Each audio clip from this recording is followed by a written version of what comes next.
Everyone, I'm looking at a 4-day weekend, so I thought I'll vlog it and tell you all about the exciting things I might get up to.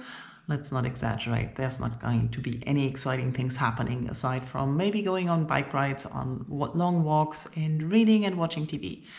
But that's all there is. I also might take care of the to-do list of things of cleaning and maybe do my taxes that I wanted to do during my vacation that I didn't get to. This morning I already had some energy, so I used it to clean the windows. And yeah, that was a success and I am really proud of myself. Right now it's Friday noonish and I am about to go on a bike ride to Nagoski because it's super sunny and nice outside. It's still cold, but at least it's sunny and dry, so I want to take advantage of that, as long as I still have energy left for anything else. But first, let's talk about the books I'm probably going to talk about in this video. Currently, I'm reading The Wee Free Man, which is the next book in the Discworld reread, and it's the first book in the sub-series of Tiffany A. King. I forgot how much I enjoy Tiffany A. King as a character. I forgot how much I enjoy Terry Pratchett's representation of witches, and he really makes a point in the first 80 pages that I've read so far of introducing how the representation of witches, what it actually does and what witches really are, and how Tiffany A. King is not really looking at the world like people expect her, and she sees things in a witchy way. I enjoyed this immensely, so this is going to be a fun read all weekend. On audio, I started The Daughter of the Moon Goddess, and I think I'm a third in. It's the story of the daughter of the moon goddess who had to flee from the moon because she's not supposed to be there, and due to circumstances she ends up being the friend and study companion of the emperor or celestial prince. Currently, we have had them learning together and being friends together for about 2 years, and they started kissing, so that's expectable, but there's a lot of things going on where things that she can't tell him, and I like the story, but I've noticed it's first-person narration, and sometimes when I hear people complain about too much telling and not showing, I wonder what they're always talking about. And with this book, I noticed I haven't read or listened to a book that was so reliant on first-person narration in a long time. So all I get is I'm being told what is happening. And it is a little bit boring. I started to wonder if this might be a lot more interesting if it were written in third-person narration or omniscient narration or whatever, but I don't know. So I don't feel like continuing with that and decided today on the bike ride I'm going to start Burnout because, as you know, I'm struggling with work and I've been working too much, and I am starting to feel that I'm on the verge of burnout. So I want to learn a little bit more about burnout, and I thought this might be a good book to start and see if there's anything that I can take away from that. But I have actually no idea what exactly to expect from this book, so I'll tell you later. I got a little bit carried away. I went round and round about Nagoski and just kept cycling, and now I'm totally exhausted. The weather was nice, it was nice to cycle, but I forgot how exhausting that is. Anyways, I listened to the first part of Burnout, and it's not exactly what I thought, and I like it and I don't like it, sort of. So it is looking at burnout from the women's perspective and how it affects women instead of men. So I like that part. I like the part how it highlights how it's an emotional exhaustion, that it's just too many feels and when everything is overwhelming. I did not exactly expect to get strategies for coping with all of this. Although there were some strategies that are the common strategies, there's a nice take on differentiating between the stressor and the stress. So how you need to take care of the stress to be able to deal with it and not fall into burnout and get overwhelmed. And they say that's different from dealing with the stressor. So I liked that. The narration is very light and entertaining, so it's easy to listen to.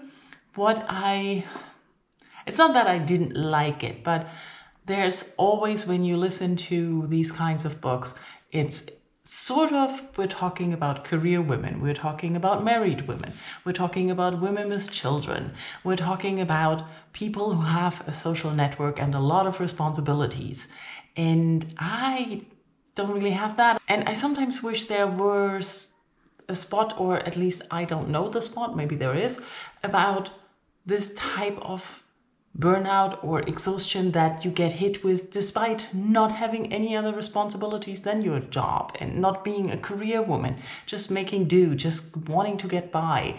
There's also this idea of meaning. That was the last part of, or the last chapter of the first part, where that meaning gives you forward and it helps. And it's all of this where I'm just, why does everything have to have meaning? We need to get by, and yes, it might help with meaning, but what if you don't really have that? Why does that have to be the solution? Just like everything that is difficult and you struggle through, you've survived, it makes you stronger and you learn from it. Why do we have to have that? Why can't we just get by? And sometimes it being hard and just not having to struggle and cope and deal with things and have reasons for things to be so exhausting. And why is there no option of not being such contributors to something bigger? I don't know. That's just exhausting as well, isn't it? To have to be important and a part of the whole thing and being whatever and having your place. On the other side, they criticize that and talk about the human giver a lot, that we are, as women, we always have to give to other people to further their human being. I'm not saying this well. I am a little bit exhausted after this bike ride, and my brain is struggling putting words together anyways these days. That's why I'm listening to Burnout books. Curious to see the second part, or listen to the second part. That's about it. I think I'm going to take a nap now. And then I'm currently rewatching Love Between Fairy and Devil, and I really enjoy the rewatch because I've noticed so many things already that I missed the first time around, because the first time around there was this first time anxiety, but now I know what's happening and I know the stressful parts already, so I can concentrate on other things. And I really, really enjoy it. Some theories just get better with the second time around. Talk to you tomorrow. Let's try filming on the phone. It never works out well. Anyways, I finished the second part of Burnout and it was much better. Trigger warnings for everything patriarchy and body image and weight and eating disorders. So this is more a look at who's the enemy and who's causing stress and making us feel burned out, or what are the triggers, what are the... Basically the system is rigged. What are we dealing with? There were a lot of facts. I really enjoyed that. There were a lot of interesting aspects. I also enjoyed that every time the word patriarchy was mentioned, it came with the word ugh, and you could feel it. So that was very nice. Also the whole chapter or parts about body image, weight, health and the connection and the marketing around that, which is basically false, that thin is healthy. That was really highlighted and pointed out. There were some aspects of advice given of what to do, but it was a lot of information on how we ended up in the learned helplessness and the way out, and how difficult it is, and also the difference between women and men. So I really enjoyed this chapter much more than the first one. And all of a sudden it's Sunday evening. I kind of disappeared in a little hole of lethargy and meh. Saturday was all grey and cold and all my energy went down the hill. So I didn't really do much. I ran the errands I had and wanted to do and went for a walk, listened for the second part of Burnout, and then I finished watching, I think, the last 10, 12 episodes of Love Between Fairy and Devil. Yeah, not a very productive day, but that's okay. Today I wasn't feeling that much better. I went running in the morning, listened to more of The Daughter of the Moon Goddess, and I don't know, I'm feeling like DNFing for unvalid reasons. I think there's a love triangle coming on. I finished part 1, so we're on to part 2 now, and I have about 6 hours left. So if I keep enjoying it less and less, I might DNF, but I'll definitely not finish during the vlog. So there's that. After coming back from my run, I still didn't feel like doing anything, but I resisted the urge to watch TV all day because I know that I will feel worse for doing that. So I made myself finish The We Free Men. I only had 150 pages left to go and I enjoyed it. I really enjoy the book. It's a wonderful, fun adventure story of a young girl, 9 years old as Tiffany Akings, going on a quest to rescue her brother from the fairyland where some queen kidnapped her, and it's running through dreamland and in and out of dreams, figuring out what is real and what is not real, and how important it is to wake up and not just dream life. I really enjoyed it. I highly recommend it. And it's a good starter book for the Discworld series. If you haven't read any of the other books, you can start here. And now I actually don't know what I'm going to do. Probably watch TV, but I don't know what. But I'm not in the mood for anything. I am quite happy that I finished the book. I also managed to film my goals check-in video. I was thinking about goals a little bit this weekend. I'm happy about that, but I'm not motivated to do anything, so I'm not really sure what's wrong there. Tomorrow is still off. I hope to finish Burnout then on a long walk. I think I have 1.5 or 2 hours left, so it's doable, and that's probably going to be the end of the vlog. I'll tell you more tomorrow. Maybe I'm in a better mood. Maybe it's sunny again then, and nicer.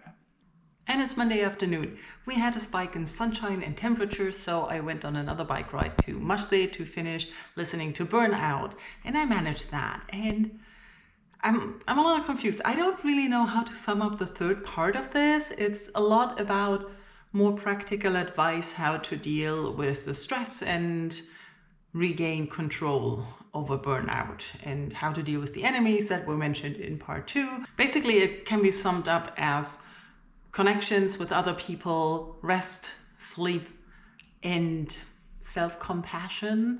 I'm not really sure how I feel about that, what I think about that.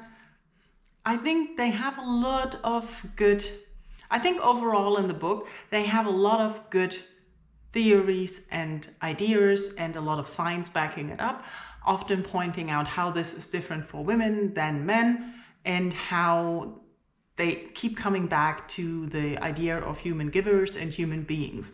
I don't know if I mentioned that before, but the human givers are people who basically are supporting the human beings in just being and existing. So a little superficial separation there is women are mostly human givers while men are mostly human beings. And I like how they often point out that there are different situations and different solutions for different people. I don't know how I think about the self-compassion thing and the mad woman in the attic, how they call it. I tried thinking about that, but I'm not really good at coming up with something. The only thing I feel that I often have is feeling guilty for being so exhausted, for not having anything other than work that's exhausting me. But that's probably also the human giver part, because I find it exhausting to keep boundaries to others. I don't know. I really think this is an interesting book that I could recommend to anyone who's interested in burnout and how it affects women differently than men, and how the emotional exhaustion can be battled and controlled or coped with, and needs to hear a few things more about why this is.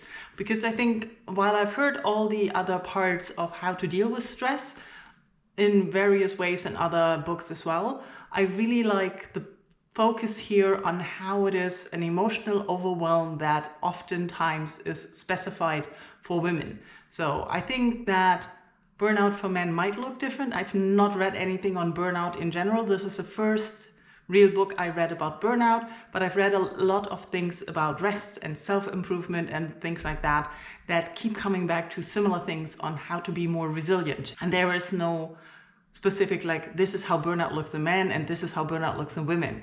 So this is the first book I've read on this topic. So, but there are the coping strategies, are a lot of things that are going along with resilience and rest, if that makes sense. Overall, I think I liked the book. It's rather short. I think if you read it, it's about 300 pages. And I would probably recommend getting the physical book, because then you could look at the advice and the tips they give you more and make notes, take notes. I don't know. I might look into getting it. I'm not really sure if it's really something that I was looking for.